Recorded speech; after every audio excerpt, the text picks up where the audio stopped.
Pada bagian pendahuluan ini membahas tentang istilah tafsir Nusantara yang sering digunakan oleh para peneliti tafsir di Indonesia. Nusantara merujuk pada gugusan kepulauan atau benua maritim yang mencakup tidak hanya wilayah Indonesia, tetapi juga negara-negara seperti Malaysia, Thailand Selatan, Singapura, Filipina Selatan, dan Kampa. Dalam tulisan ini ingin mengevaluasi sejauh mana muatan analitis dan konseptual diberikan oleh para peneliti terhadap terminologi tafsir Nusantara.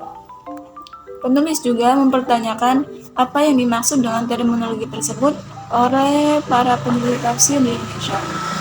Untuk itu, artikel ini menganalisis tulisan-tulisan seputar sejarah tafsir di Indonesia dari berbagai sumber seperti istilah Gusmian, Peter G. Riedel, dan lain-lain, serta buku-buku terbaru dari penulis-penulis lain dalam disiplin ini. Dari data-data tersebut dicatat kapan istilah tafsir Nusantara mulai digunakan secara signifikan dan bagaimana cara penggunaannya dalam kajian tafsir di Indonesia.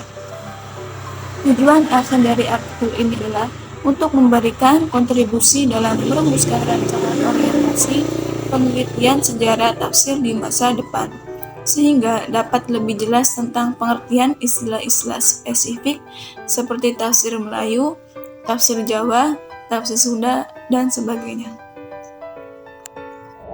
Perkembangan historiografi tafsir di Indonesia.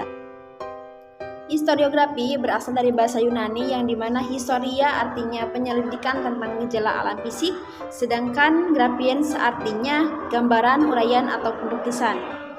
Jadi, historiografi merupakan sejarah penulisan yang melalui metode-metode sejarah.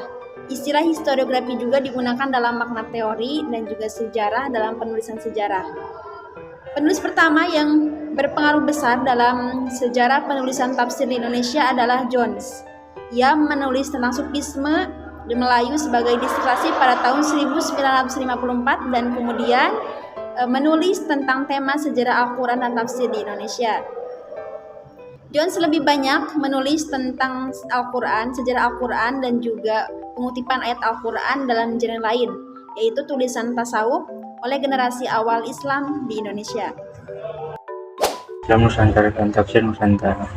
Berkaitan dengan Islam Nusantara dan tafsir Nusantara tidaklah sesuatu hal yang baru, tetapi sesuatu yang digunakan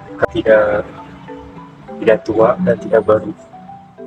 Yakni untuk istilah Islam Nusantara ini merujuk pada keagamaan Nusantara, yaitu negara Asia Tenggara yang digunakan oleh Asia Tenggara maritim seperti Malaysia, Thailand, Singapura, Brunei Darussalam. Untuk itu, Islam Nusantara ini merujuk pada kegiatan studi keislaman Asia Tenggara, dan Islam Nusantara ini sudah diteliti oleh para sejarawan seperti Nasruddin Islam Nusantara. Kemudian untuk istilah tafsir Indonesia ini sangat meluas, tafsir Indonesia. Namun pada tahun 2021 melonjak tokoh-tokoh tafsir di Indonesia ini seperti Gusman, Nasruddin, dan Quraisy Shihab, dan masih banyak lagi. Untuk itu tafsir Indonesia ini sangat luas. Pada tahun 2015 ini pencarian di perpustakaan ini belum ada. Namun pada 2021 sudah melonjak untuk tafsir Indonesia. Baik, kita lanjut membahas tentang lintasan terminologi tafsir di Nusantara. Dalam pendekatan ini, historiografi tafsir Indonesia paling tidak tampil dalam dua konsentrasi yang berbeda. Yang pertama, barangkali karena materi kajiannya adalah literatur yang diproduksi di generasi awal Islamisasi Asia Tenggara, Jones juga mengkaji materi-materi tersebut untuk tujuan yang lebih luas, yaitu memahami Islamisasi awal di wilayah Nusantara. Dengan demikian, selain melihat tafsir secara mikroskopis, sudut pandang makro yang digunakannya juga menjadikan tafsir-tafsir yang diproduksi di Indonesia pada saat generasi awal itu sebagai pintu masuk untuk diskusi yang lebih luas dari dinamika literatur tafsir. Yang kedua, itu sejumlah tulisan yang memberikan penekanan pada jejaring transregional tafsir. Nah, maksudnya dalam model ini ialah Indonesia dan tafsir-tafsir yang diproduksi di Indonesia itu diinvestigasi keterhubungannya dengan sumber-sumber yang datangnya dari luar. Salah satu perspektif yang bisa digunakan untuk membangun muatan konseptual pada terminologi tafsir adalah mengasumsikannya sebagai tradisi.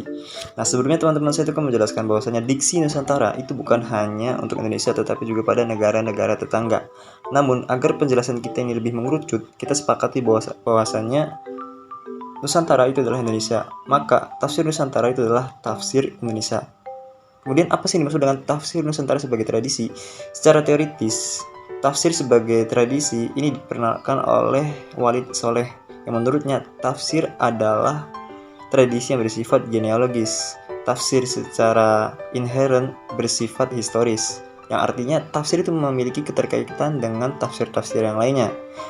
Oleh karena itu, secara preseden, tafsir itu memiliki konteks waktu dan tempatnya masing-masing. Begitu. Assalamualaikum.